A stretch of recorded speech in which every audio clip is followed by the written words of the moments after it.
একজন হিটম্যান যে সবসময় একটি সাধারণ জীবনযাপনের স্বপ্ন দেখত, কিন্তু তার এই স্বপ্ন তার জন্য অভিশাপ হয়ে যায় যখন সে তার স্ত্রী এবং মেয়েকে নিয়ে শান্তিতে বসবাস করার চেষ্টা করে। ঠিক তখনই একটি রহস্যময় সংগঠন তার পুরো দুনিয়া উজাড় করে দেয়, আর এখান থেকে শুরু হয় একটি ভয়ঙ্কর প্রতিশোধ এবং বিশ্বাসঘাতকতার গল্প।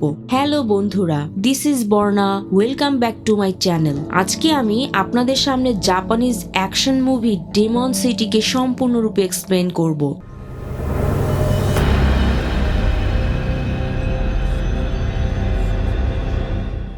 মুভির শুরুতে সিনজু নামের জাপানের একটি ছোট্ট শহরকে দেখানো হয়। এই শহরের মধ্যে আমরা কুমোগামি নামের একজন ডনকে দেখি। কুমোগামির একটি গ্রুপ আছে যার নাম ইয়াকুজা। সবকিছু ঠিকঠাক চলছিল, কিন্তু হঠাৎ করে সাকাতা নামের একজন ব্যক্তি তার বাড়িতে ঢুকে পড়ে এবং একে একে ইয়াকুজা গ্রুপের সমস্ত সদস্যকে হত্যা করতে শুরু করে। যখন কুমোগামি জানতে পারে যে তার গ্রুপের উপর হামলা হয়েছে, তখন সে প্রাণ বাঁচিয়ে পালানোর চেষ্টা করে। কুমোগামির এক ঘনিষ্ঠ সহযোগী সাকাতাকে অ্যাটাক করে আর তাদের মধ্যে তীব্র লড়াই শুরু হয়। যদিও সেই ব্যক্তি সাকাতাকে প্রচন্ড মারধর করে, তবে সুযোগ বুঝে সাকাতা তার হাত কেটে ফেলে। অন্যদিকে কুমোগামি একটি ঘরের মধ্যে বন্দুকের গুলি ভরছিল, কিন্তু বন্দুক দিয়েও সে সাকাতাকে কিছুই করতে পারে না। ঠিক পরের মুহূর্তে সাকাতা তার সামনে এসে তাকে হত্যা করে। এইভাবে পুরো ইয়াকুজা গ্যাং ধ্বংস হয়ে যায়। ঠিক তখনই একজন ব্যক্তি সাকাতাকে গুলি করতে উদ্যত হলে ঠিক পিছন থেকে ফুজি নামের একজন এসে তাকে গুলি করে মেরে ফেলে এবং সাকাতাকে রক্ষা করে। আসলে সাকাতা ও ফুজিদা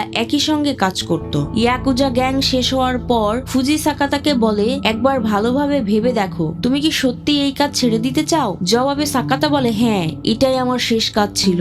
এখন থেকে সে আর এই রক্তপাতের জীবনে থাকবে না। এদিকে আমরা দেখতে পাই যে দূর থেকে কেউ তাদেরকে দূরবীনে ফলো করছে। যাই হোক, যখন সে বাড়ি ফিরে আসে তখন বোঝা যায় যে তার একটি সুন্দর পরিবার আছে, একটি স্ত্রী এবং একটি মেয়ে। মেয়ের নাম রিও। সাকাতা তার এই হিংস্র জীবন ছেড়ে দিতে চেয়েছিল, কারণ সে তার পরিবারকে রক্ষা করতে চেয়েছিল এবং তাদেরকে সবার থেকে লুকিয়ে রেখেছিল। কিন্তু একদিন যখন সে তার ঘরে ছিল, ঠিক তখনই হঠাৎ একটি শব্দ শুনতে পায়। এই শব্দ কোথা থেকে আসছে এটা দেখতে সে বাইরে এলে দেখে তার বাড়িতে একটি গ্যাং ঢুকে পড়েছে। তারা সবাই মুখে মাস্ক পরে থাকায় এদেরকে চেনা যাচ্ছিল না। এই গ্রুপের লিডার, যিনি নিজেও মুখোশ পরেছিলেন, সাকাতা তাকে চিনতে পারেনি। সে বলে, তুমি ইয়াকুজা গ্যাং শেষ করে আমাদের জন্য ভালোই করেছো, কিন্তু আমি কোনো ঝামেলা চাই না। আমি এই শহরে পরিবর্তন আনতে চাই, তাই তোমাকে সরিয়ে দিতে হবে যাতে ভবিষ্যতে তুমি আমার কোনো সমস্যা না করো। ঠিক তখনই সাকাতা তার মেয়েকে রক্ষা করতে এক ব্যক্তির উপর আক্রমণ করে, কিন্তু পরে সে থেমে যায় কারণ তার পরিবারের জীবন ঝুঁকির মধ্যে পড়ে যায়। গ্যাং সদস্যরা সাকাতাকে নির্মমভাবে মারধর করতে থাকে। তার স্ত্রী কাতর স্বরে অনুরোধ করে,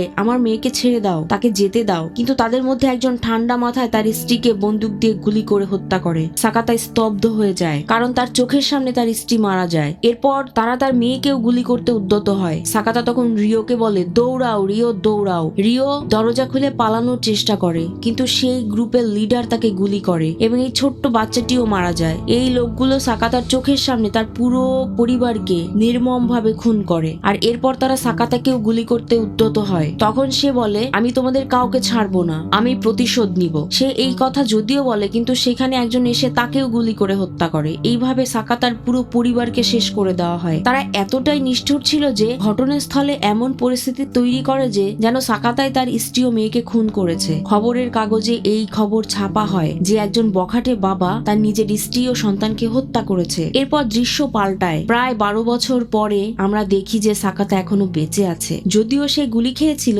সে মারা যায়নি, তবে তার পুরো শরীর প্যারালাইজড হয়ে গেছে। সেদিনে সেই রক্তক্ষয়ী হামলার খবর ফুজিদা ইতিমধ্যেই পেয়ে গেছিল, তাই তিনি সাকাতাকে রক্ষা করেন এবং তার চিকিৎসার ব্যবস্থা করেন। এখনো তার শরীরে প্রাণ আছে, কিন্তু সে নড়াচড়া করতে পারে না। ফুজিদা একজন লোককে নিয়োগ করে যে সাকাতাকে দেখাশোনা করত। তারা তাকে সম্পূর্ণ গোপন স্থানে লুকিয়ে রেখেছিল যাতে কেউ জানতে না পারে যে সাকাতা এখনো জীবিত। ফুজি তাকে এক সুরক্ষিত জায়গায় লুকিয়ে রেখেছিল।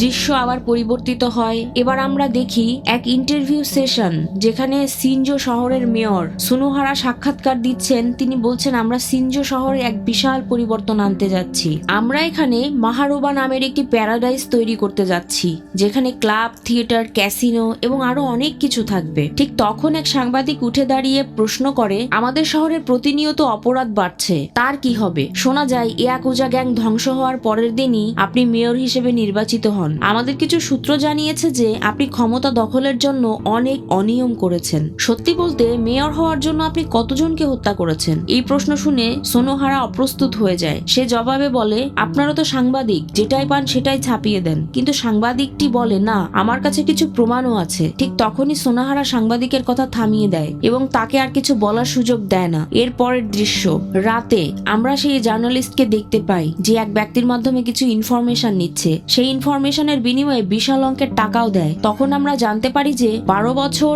আগে কুমোগামির গ্রুপ পুরো পোর্ট এরিয়া কন্ট্রোল করত। তখন কিমেনগামির একজন লোক এই পুরো গ্রুপকে শেষ করে দেয়, যা আমরা প্রথম দৃশ্যে দেখেছিলাম। অর্থাৎ সাকাতা কিমেনগামিন গ্রুপের জন্য কাজ করত, অর্থাৎ তার নিজের গ্রুপ তার পুরো পরিবারকে ধ্বংস করে দিয়েছে। এদিকে জার্নালিস্ট যখন সব ইনফরমেশন নিচ্ছিল, তখনই সেখানে এক মুখোশধারী ব্যক্তি এসে হাজির হয়। তাকে দেখে সাংবাদিক আতঙ্কিত হয়ে পড়ে এবং পালানোর চেষ্টা করে, কিন্তু মুখোশধারী ব্যক্তি তাকে ধরে ফেলে এবং হত্যা করে। সেখানে আরেকজন মুখোশধারী ব্যক্তি উপস্থিত ছিল, যে অন্য এক ব্যক্তিকে বন্দুক হাতে ধরিয়ে দেয় এবং ট্রিগার চাপিয়ে দিয়ে তাকে নিজের হাতেই নিজেকে হত্যা করতে বাধ্য করে। এদিকে আমরা দেখি যে রাতে সাকাতাকে মুক্ত বাতাসে ঘুরিয়ে আনা হচ্ছিল, কিন্তু যখন তার দেখভালকারী লোকটি তাকে তার ঘরে নিয়ে যাচ্ছিল, তখন হঠাৎ পিছন থেকে একজন লোক আসে এবং সাকাতার হাতে ছুরি মেরে দেয়। আসলে বহু বছর আগে সাকাতা এই লোকটির হাত কেটে ফেলেছিল, আর এই কারণে লোকটি প্রচন্ড রেগেছিল এবং সাকাতার উপর হামলা করে প্রতিশোধ নিচ্ছিল। ছুরির আঘাতে সাকাতাকে হাসপাতালে ভর্তি করা হয়। যে রুমে তাকে রাখা হয়েছিল তার বাইরে দুজন গার্ড পাহারা দিচ্ছিল। এদের প্রধান ছিল সিনোজুকা। সে সেখানে আসে এবং তাদের কিছু টাকা দিয়ে বলে, যাও কিছু খেয়ে নাও। টাকা নেওয়ার পর তারা সেখান থেকে চলে যায়। এরপর সিনোজুকা মুখোশ পরে সাকাতার কাছে যায়। আসলে সে সাকাতাকে একটা ইনজেকশন দিয়ে হত্যা করতে চেয়েছিল।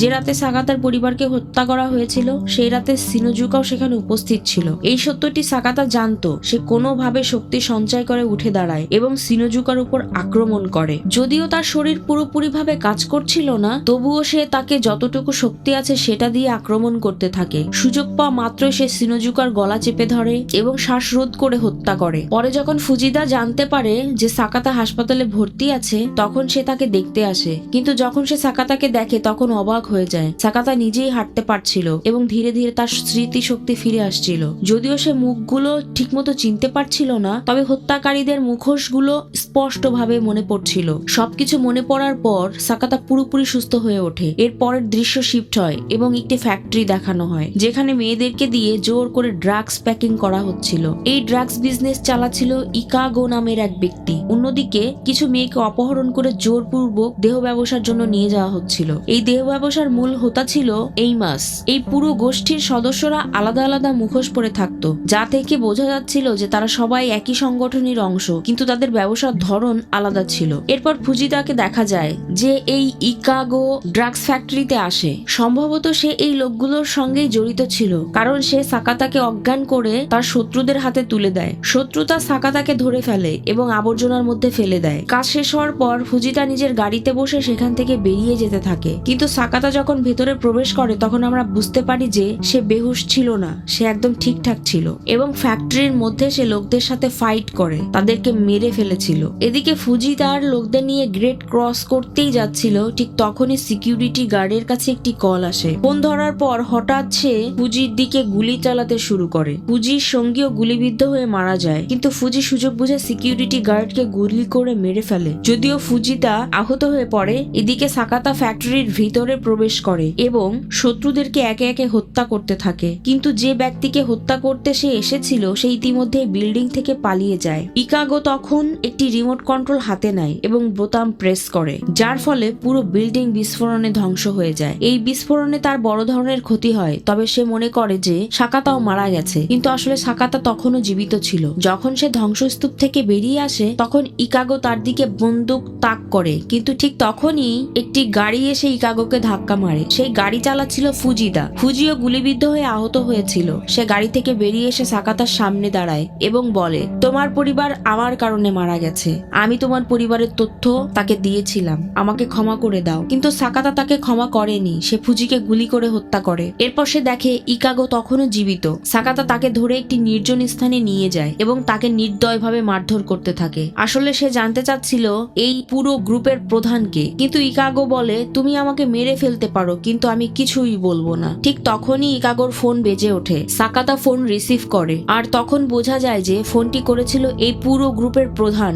আর কেউ নয়, সে হলো সিনজ শহরের মেয়র সুনোহারা। সে ফোনে বলে আমি কখনো কল্পনা করিনি যে তুমি এখনো বেঁচে থাকবে। যাই হোক, আমি তোমাকে একটা বিষয় জানাতে চাই। তোমার ছোট্ট মেয়ে, সে এখনো বেঁচে আছে। আমি তাকে একটা নিরাপদ স্থানে রেখেছি। যদি তুমি চাও যে সে বেঁচে থাকুক, তাহলে আমার লোকদের হত্যা করা বন্ধ করো। যদি তুমি আমার কথা না শোনো, তাহলে এইবার আমি নিশ্চিত করব যে তোমার মেয়ে যেন আর বেঁচে না থাকে। এরপরে দৃশ্য পরিবর্তন হয় এবং রিওকে দেখানো হয় যে এখন অনেক বড় হয়ে গেছে। তখন বোঝা যায় যে রিওকে এই মাসের কাছে রাখা হয়েছিল। শৈশব থেকেই এই মাস তাকে নিজের কাছে রেখেছে এবং তাকে বুঝিয়েছে যে সেই তার বাবা। কিন্তু এই মাস রিওকে সবসময় কুনজরে দেখত। সম্ভবত এরা রিওর ব্রেন ওয়াশ করে ফেলেছে, যার ফলে সে কিছুই মনে করতে পারে না এবং এই মাসকেই তার আসল বাবা মনে করে। এখানে দৃশ্য পরিবর্তন হয় এবং তাকিগাওয়া নামের এক অবসরপ্রাপ্ত পুলিশ অফিসারকে দেখানো হয়। সে যখন তার ঘরে প্রবেশ করে, তখন সে দেখে সাকাতা ইতিমধ্যে সেখানে বসে আছে। আসলে সাকাতার কিছু ইনফরমেশন জানার দরকার ছিল, তাই সে তাকিগাওয়ার কাছে এসেছে। তাকিগাওয়া তাকে কিছু ছবি দেখায় এবং বলে যে